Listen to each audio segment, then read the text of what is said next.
கோடி ரூபாய் மதிப்புள்ள ஏக்கர் நிலத்தை அபகரித்த வழக்கில் முன்னாள் அமைச்சர் விஜயபாஸ்கர் கரூர் நீதிமன்றத்தில் இடைக்கால முன்ஜாமீன் கேட்டு இன்று மீண்டும் மனு தாக்கல் செய்துள்ளார். விவரங்களுடன் இணைகிறார் செய்தியாளர் பிரபாகரன். விவரம்.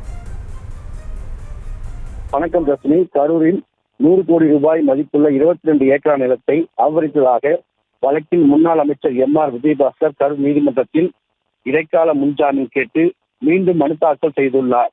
இந்த மனு மீதான விசாரணை நாளை மாலைக்கு ஒத்திவைக்கப்பட்டுள்ளதாக மாவட்ட முதன்மை அமர்வு நீதிபதி சண்முகசுந்தரம் உத்தரவிட்டுள்ளார்.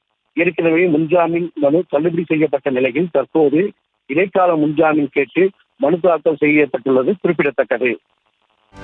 செய்திகளை உடனுக்குடனும் துல்லியமாகவும் தெரிந்து கொள்ள சப்ஸ்கிரைப் பண்ணுங்க.